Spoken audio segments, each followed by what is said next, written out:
Hello and welcome back, my friends. We are on day 16 of the Extreme Budget Challenge. Now, I wanted to show you a quick pancake mix.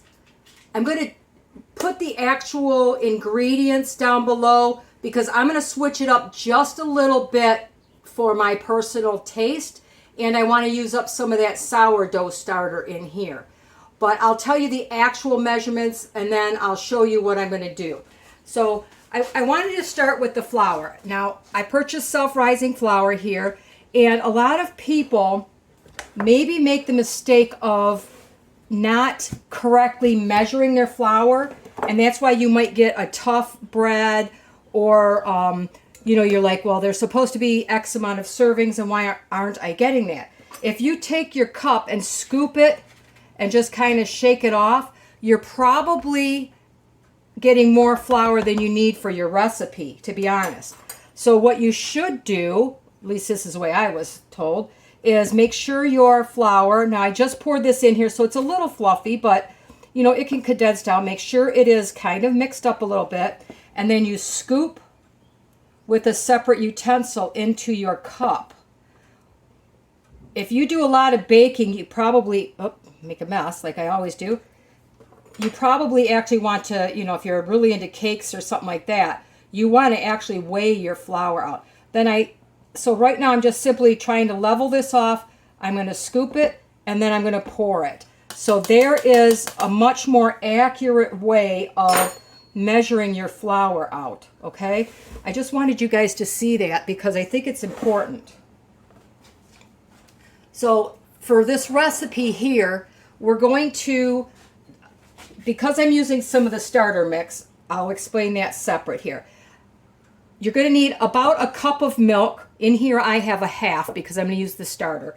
You need a cup of milk, and to make the baking powder that's in your self-rising flour rise, you could use buttermilk, sour cream, yogurt, something like that.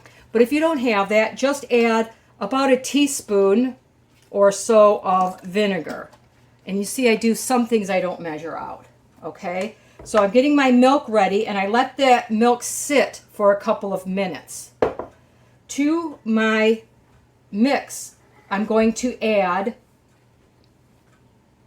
a tablespoon of vegetable oil or melted butter. In this case, I'm going to use the oil because of the challenge. I personally prefer the melted butter. This recipe is super easy to double, by the way, you guys. Okay? I call this my 5+ ingredient. So I have the flour, the oil, the milk, the vinegar, and I'm going to need an egg. But to make it extra yummy, I'm going to add in, now this is not necessary, but I just like the flavor of it, some vanilla. I'm going to put about a half a teaspoon in here. Okay, so I'm just going to add a little bit of vanilla. I'm going to add 1 egg.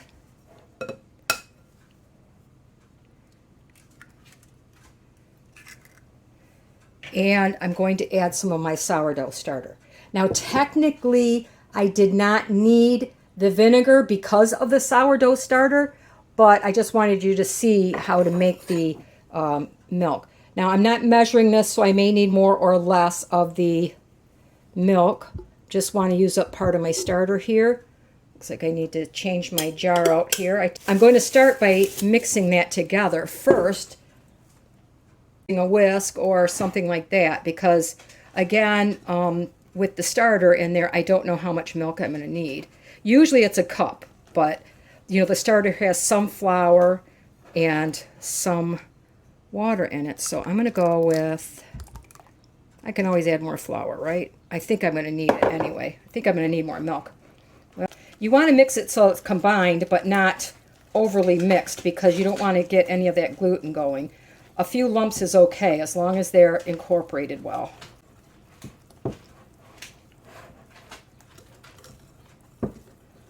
All right, I'm not going to mix it any more than that. It looks looks a little stiff, but I'm going to let it sit for a couple minutes because it activates all that goodness in there. If it's too thick, I can add a little bit of water. If it's too thin, I'll add a little bit of flour. I could add water or milk. But this is going to sit 4 or 5 minutes or so. While my pancakes are sitting, I'm going to show you another way to make syrup. So I'm going to start this time with 1/4 cup of brown sugar. And I'm going to add just enough water right now to get that dissolved. You can go up to equal parts. It just depends on how thick you like it.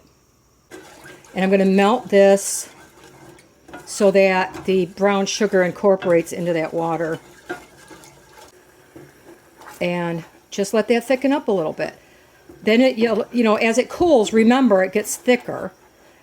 But I like warm syrup on top of my pancakes, so I kind of prefer it this way.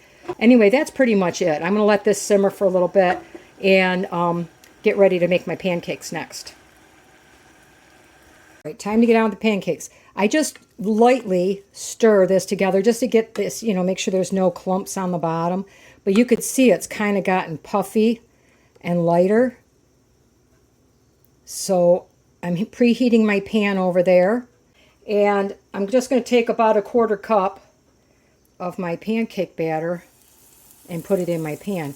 Once you start seeing, you know, just like if you ever cook a pancake, and this is for my daughter Melissa, who's going to be 40 years old and still cannot cook pancakes to save her life. You wait until you get a nice little bubbles all over the top, and then you know you can flip it over. Oh, I'm starting to get some nice bubbles. Let's see, is it going to work this time? Yay, it did. Pretty good. Mama gets a decent pancake this time. And I'm just going to cook it on that side. Continue on. The ones I'm not going to eat today, we're going to put on a rack to cool. And I like to put a little piece of parchment in between. You can freeze them, pop one out, throw it in your toaster oven or your toaster, and you can eat pancakes as much as you want during the week. All right, I'm extra hungry today, so I'm having, hopefully I can eat up both of them. But remember, this will be a lot thicker once it cools down. But I really like warm syrup on my pancakes, so drizzle it with a little syrup. Don't forget you can soak up what's on the plate. And that's going to be breakfast for a couple of days now. Okay, I went back and I looked at my previous videos on how to make this deep dish pizza. And I realized I had done it over 2 days. I had started the ferment one day and kind of completed it the next day. Well, if you do not have time to do that or to watch both videos, I'm going to give you all the ingredients here and basically how to do this. Now, you kind of have to plan ahead. You want to let this be 2 or 3 hours ahead of time. Right, so in the bowl, I have 2 cups of flour. To that, I'm going to add 1 teaspoon of yeast. Now, and then I'm going to add in a teaspoon of salt as well.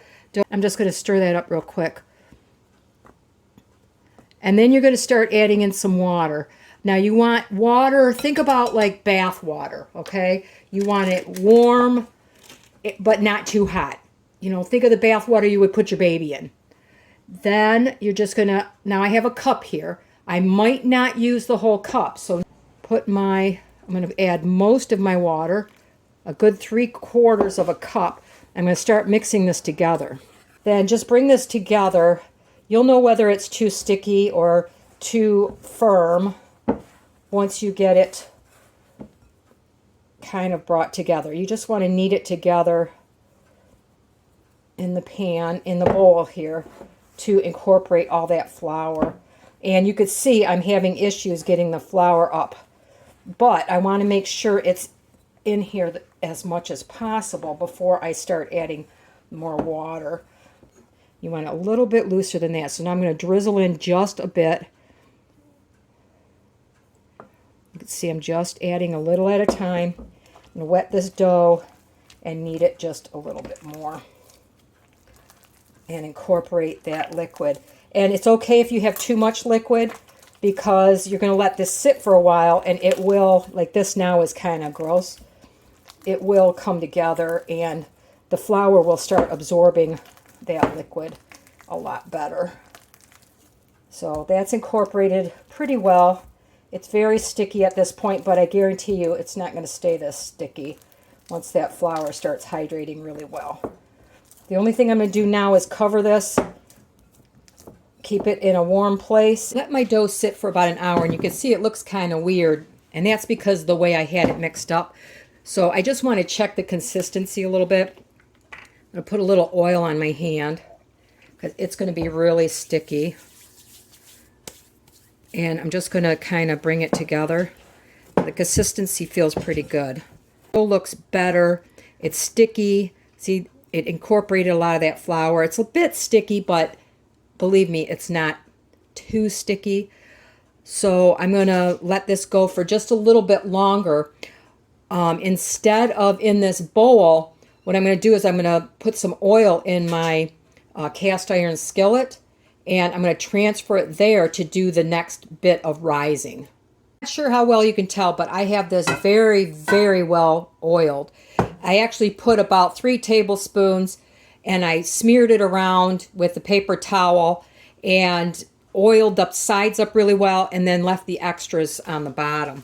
So I'm just going to take this dough and I'm going to pop it in here.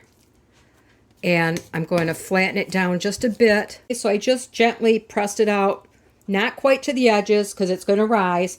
And now I'm just, like I said, I'm going to cover it, put it back in the warm oven. My oven stays warmer than anywhere else in my house. And I'll come back when it's, time for dinner. All right, as you can see, my crust has risen actually a little bit too much. So I'm just going to gently push it aside to the sides here and knock a little bit of the air out of the middle, but you don't want to press. I'm barely pressing, okay? Just bringing it up to the sides. The rest of the pizza is pretty easy. You put your sauce, your toppings, your cheese, and then I'm going to bake this at 450 degrees for about 25 minutes. I will check the bottom of the crust and make sure that it's nice and crispy, okay? So I'm going to get this ready to go in the oven. My pizza's ready to go in the oven. Now you want to cook this on the lowest rack because you want that, nice browning on the bottom. So like I said, this is a 20 to 25 minutes or so depending on your oven. And once it's done, I'll be right back. All right, pizza fresh from the oven. I love pizza. I could eat pizza every day, just about. Anyway, there is my quick deep dish pizza. It's still a very nice, thick, crusted pizza. It's too hot to lift it up anymore. And I think it's going to be delicious for dinner. So anyway, let me know what you think. And if you have any questions about how the pizza was made, let me know in the comments below. Have a wonderful day.